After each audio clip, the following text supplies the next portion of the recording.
Now, a former president of Brazil, Luiz Inácio Lula da Silva, or Lula, once convicted of corruption and now cleared to run again for office, is back. He spoke earlier today with our Amna Nawaz. President Lula, welcome back to the NewsHour, and thank you for making the time.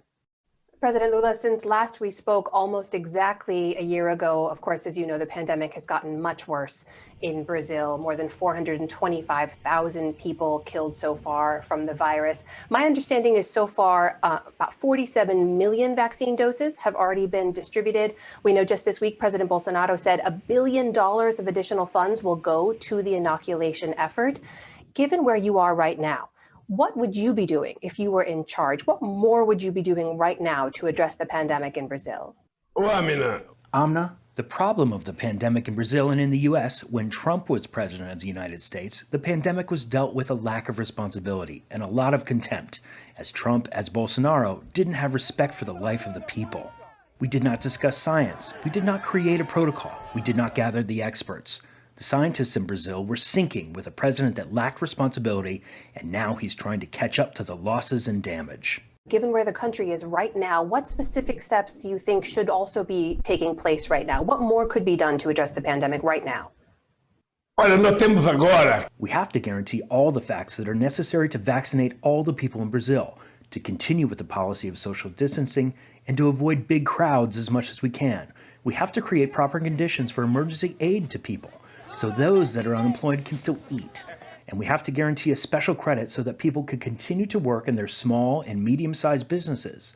That is to say, we have to do what Biden did already in the U.S. in his last statement about the economy. We have to enhance our monetary base so that we can give the proper conditions for survival to the Brazilian people. President Lula, on the vaccine front, what more do you want to see from other world leaders like President Biden? You gave a recent interview and said that everyone in the world is thinking for themselves right now. What other specific actions do you want to see from President Biden and other leaders when it comes to helping countries like Brazil? All the world leaders should gather and meet in extraordinary session, either the G20, the G8, or at the UN, to make a decision that they will break the patents of the vaccine so that 7 billion inhabitants of this world will have the right to take their vaccine. And this is the first thing that I would urge world leaders. The second is that we need to start to discuss a new world governance. That is to say, it is already proved that with the pandemic crisis as it came, the countries were not ready and each tried to find an individual solution. There's no individual way out of this crisis. We have to make decisions that will reach all the countries in the world.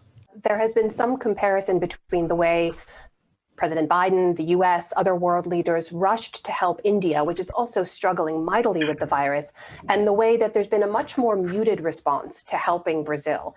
Do you think that Brazil has been treated differently because Bolsonaro is in charge?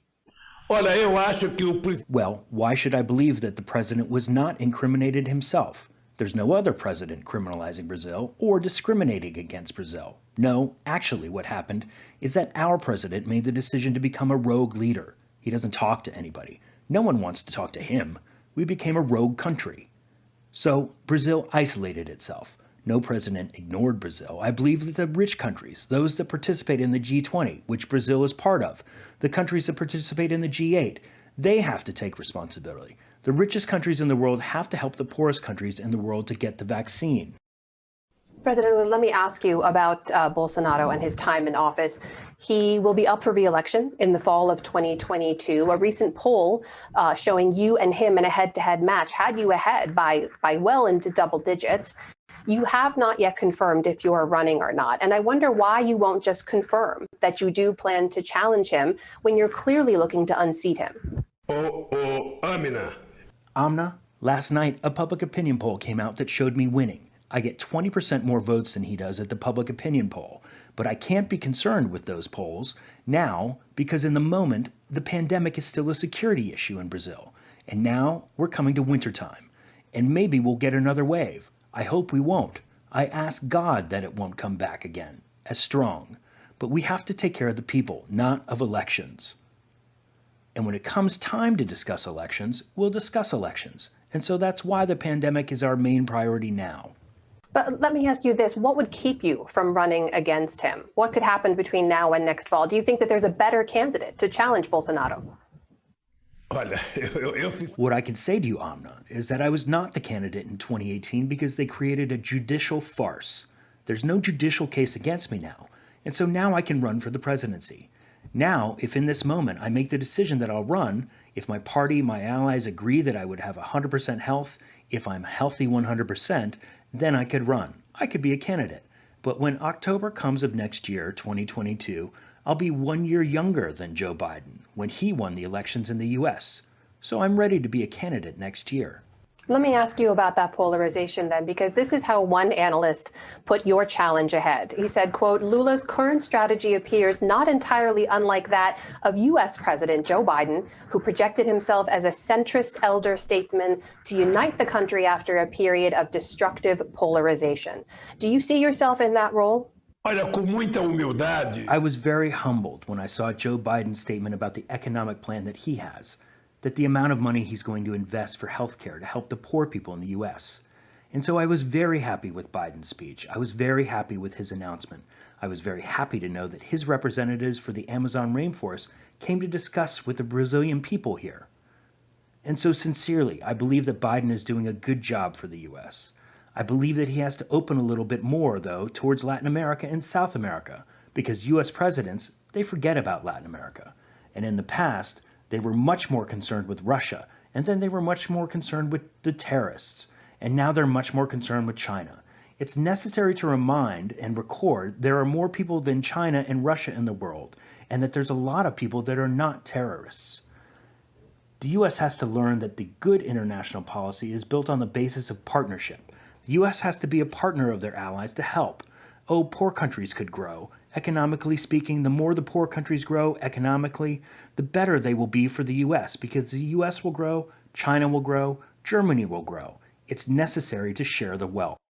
President Lula, as you mentioned, you are 75 years old. If you were to run for office next year, you would be 76. You have had several years in office already. What would be your message to Brazilians who say that Brazil is now in need of a fresh start? Amna, I was president already, and I have the awareness that when I was in the presidency, we may have had the largest social inclusion policy that Brazil has ever had. We lifted 36 million people from poverty, and we lifted another 40 million into the middle class, and we created 21 million jobs. We put millions of youth in public universities. So what can I say to the Brazilian people that we're going to do more than we did in the past? We're going to do more, because if I go back to rural Brazil, I cannot do less. And for that reason, we would like to go back to the presidency so that we can re-democratize our country.